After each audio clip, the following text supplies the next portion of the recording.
Los humanos tienen una extraña costumbre. Cuando alguien muere, dicen que se ha ido, guardan sus fotografías, doblan su ropa y la colocan en una caja. Borran poco a poco su número de teléfono para evitar el dolor de verlo entre sus contactos. Repiten una y otra vez la misma frase. Ya no está con nosotros. ¿Qué frase tan curiosa? Porque ustedes creen que la muerte es una puerta cerrada, pero no es así. La muerte es una puerta que solo se abre en una dirección. Los vivos llaman a los muertos desesperadamente. Les hablan durante la noche, les piden señales, les suplican una última oportunidad para decir aquello que nunca dijeron. Pero pocas personas se preguntan algo más importante. ¿Qué ocurre cuando los muertos responden? Mi nombre es Astael. No soy un fantasma. No soy un alma perdida. No pertenezco al mundo de los vivos. Soy algo mucho más antiguo. Algunos me llaman demonio. Otros me llaman guardián. Pero entre los míos me llaman el narrador del infierno.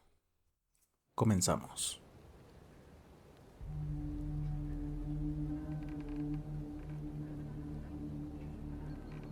Durante siglos he escuchado historias de humanos que intentaron romper las reglas que separan ambos mundos. Personas que buscaban hablar con quienes habían perdido. Madres que querían escuchar la voz de sus hijos. Hombres que necesitaban pedir perdón. Amantes incapaces de aceptar una despedida.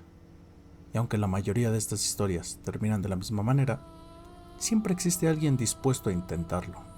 Porque el amor es la única fuerza capaz de hacer que un humano mire directamente al abismo y pregunte si alguien está mirando de vuelta.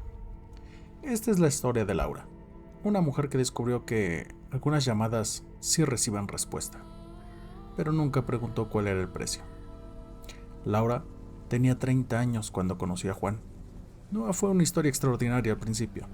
No hubo señales del destino, no hubo sueños extraños, no hubo advertencias. Solo dos personas que coincidieron en el momento correcto. Juan era tranquilo, de esas personas que escuchan más de lo que hablan. Laura decía que una de las cosas que más amaba de él era que podía pasar una tarde entera en silencio a su lado y aún así sentirse acompañada. Después de 2 años de relación, Juan le pidió matrimonio. Laura aceptó sin dudar.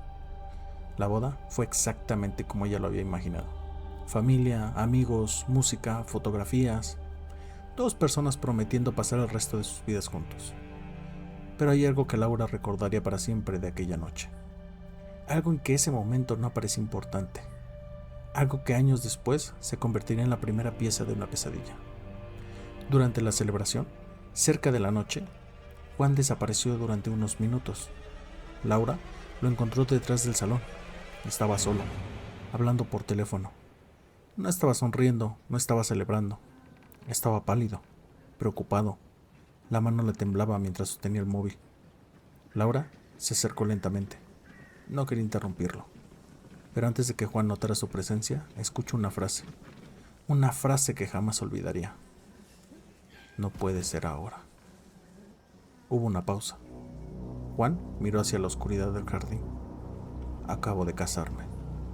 Otra pausa. No entiendo por qué me llaman a mí. Laura nunca supo con quién hablaba. Cuando Juan la vio, inmediatamente cambió la expresión. Guardó el teléfono. Intentó sonreír. ¿Todo bien?, preguntó ella. Juan tardó unos segundos en responder. Sí, pero su voz parecía lo contrario. Laura tomó su mano. Puedes contarme lo que sea. Juan la miró y durante un instante pareció que iba a decirle algo importante, algo que llevaba tiempo guardando, pero solamente respondió, mañana te cuento. Esa fue la última vez que Laura vio a Juan preocupado, porque el día siguiente, él murió. 3 días después de la boda. 3 días. Y eso fue todo lo que duró la vida que habían planeado juntos. La muerte de Juan fue extraña. Los médicos hablaron de una complicación repentina, algo que no pudieron explicar completamente. Su cuerpo simplemente dejó de responder. No hubo señales claras, no hubo una enfermedad conocida, no hubo una razón que hiciera entender cómo un hombre joven y saludable podía desaparecer de un momento a otro. Laura nunca aceptó la explicación. No porque creyera en algo sobrenatural, sino porque sabía que Juan estaba asustado antes de morir. Ella había visto su rostro, había escuchado su voz. Él sabía algo que nunca llegó a contarle. Durante un mes, Laura vivió como si estuviera atrapada en un sueño. La casa seguía igual, la taza favorita de Juan seguía en la cocina, su chaqueta seguía colgada detrás de la puerta, su número seguía guardado en el teléfono. A veces abría la conversación, esperaba encontrar algún mensaje, alguna explicación, pero la pantalla permanecía vacía. Hasta que una tarde, escuchó una conversación que cambiaría todo. Laura caminaba por una cafetería cuando escuchó a dos jóvenes sentados detrás de ella. Hablaban emocionados. Te digo que existe. Eso es una tontería. No lo es. Busca el foro. ¿Cuál foro? El de las llamadas prohibidas. Laura no estaba prestando atención hasta que escuchó la siguiente frase. Dicen que puedes llamar a un número y hablar con alguien que murió. El corazón de Laura se detuvo. Intentó convencerse de que era una coincidencia. Solo una historia absurda de internet. Pero entonces escuchó. Mi primo dice que habló con su madre. ¿Y qué pasó? El joven bajó la voz. Le dijo cosas que nadie sabía. Laura se quedó inmóvil. Los jóvenes siguieron hablando. Mencionaron un foro antiguo. Un lugar donde las personas compartían experiencias con un número maldito. Un número que permitía escuchar a los muertos. Antes de irse, uno de ellos dijo, aunque dicen que hay una regla. ¿Cuál? Hubo silencio. Después respondió, la llamada no es gratis. Laura sintió un escalofrío. Los jóvenes se levantaron y salieron. Ella permaneció sentada varios minutos. Sabía que era absurdo, sabía que era imposible, sabía que una página de internet no podía traer de vuelta a Juan. Pero entonces recordó algo, la llamada de su boda, la preocupación en sus ojos, la frase, no entiendo por qué me llaman a mí. Por primera vez en un mes, Laura sintió que tenía una posibilidad, una última oportunidad. Esa noche encontró el foro. Era una página antigua, el diseño parecía abandonado. Había cientos de publicaciones, personas contando historias similares. Todos hablaban del mismo número. Algunos decían que era una estafa, otros aseguraban haber hablado con familiares muertos. Laura leyó durante horas. Encontró una publicación que llamó su atención. Un usuario llamado Última Línea había escrito: no llamen si no están preparados para escuchar la verdad. Debajo alguien preguntó: ¿qué verdad? La respuesta fue que los muertos también tienen cosas que decir. Laura buscó el número, lo encontró. Sus manos comenzaron a temblar. Miró el reloj. 11:58. Sabía que no debía hacerlo. Todo su sentido común le decía que cerrara la página, que apagara el ordenador, que siguiera adelante. Pero entonces miró una fotografía de Juan sobre la mesa y recordó que había pasado un mes entero deseando escuchar una sola cosa. Su voz. Nada más. Solo su voz. El reloj marcó las 12. Laura tomó el teléfono.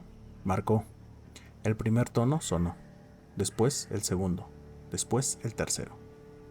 Entonces alguien respondió. No habló, solo respiró. Laura sintió que el aire abandonaba sus pulmones, porque conocía esa respiración. La había escuchado cientos de noches. Juan. Silencio. Después una voz que jamás pensó volver a escuchar. Laura. Ella cayó de rodillas. El teléfono casi se le escapó de la mano. Dios mío. Lágrimas comenzaron a caer de su rostro. ¿Eres tú? La voz al otro lado tardó en responder. Sí. Durante varios minutos, ninguno habló. Solo lloraron, porque a veces no existen palabras para un milagro. Laura preguntó si estaba bien, si tenía miedo, si estaba solo, si podía verla. Juan respondió cada pregunta. Le dijo que no sintiera culpa, que no había sufrido, que había pensado en ella hasta el último momento. Laura sonrió entre lágrimas. Por primera vez sintió paz. Entonces recordó algo. Juan, ¿por qué estabas hablando por teléfono el día de nuestra boda? Silencio. Un silencio demasiado largo. La respiración de Juan cambió. Laura, ¿Qué pasó esa noche? La voz tardó en responder. No debería haberte llamado. Ella sintió frío. ¿Qué significa eso? Juan suspiró. Escúchame con atención. La línea comenzó a tener interferencias. Hay algo que debes saber. ¿Qué? Entonces Juan dijo, esta llamada no debería existir. Laura apretó el teléfono. ¿Por qué? La respuesta llegó en un susurro. Porque cada llamada desde este lado necesita algo a cambio. Silencio. Laura. La voz de Juan comenzó a alejarse. ¿Qué pasa? Lo siento. ¿Por qué? Y entonces Juan pronunció las palabras que cambiarían su vida para siempre. Porque esta llamada cuesta tiempo de vida. Laura dejó de respirar. ¿Qué? Cada minuto que hablamos es un minuto que tú pierdes. El teléfono mostró la duración de la llamada. 1 hora. Laura sintió un vacío en el estómago. No. Juan comenzó a llorar. No quería que contestaras. ¿Cuánto tiempo me queda? Silencio. Entonces Juan respondió. No lo sé. La voz cambió. Ya no parecía estar hablando solo con ella. Parecía estar escuchando algo más. Algo detrás de la llamada. Pero ellos sí. Laura sintió miedo. ¿Quiénes? Los que esperan al otro lado. La llamada comenzó a cortarse. Juan, espera. Laura. Su voz se volvió un susurro. Cuando llegue el momento, no tengas miedo. Ella lloraba. ¿Por qué me dices esto? La última frase de Juan apenas audible. Porque aquí estaremos esperando. La llamada terminó. Laura miró la pantalla. La llamada había durado exactamente 1 hora. Y debajo del registro apareció algo que no estaba antes. Un mensaje. Un mensaje enviado desde su propio teléfono. Solo decía 11 días. Esa fue la primera vez que Laura comprendió que algunas puertas no deben abrirse, porque algunas personas llaman al pasado buscando una respuesta, pero hay algo que nunca considera. Quizá el pasado también está esperando una oportunidad para llamarlos a ellos, y yo, hasta él, conozco muy bien esa línea, porque fui yo quien la creó. Pero esa historia te la contaré después. Mi nombre es Hasta él, el narrador del infierno. Hasta la próxima historia.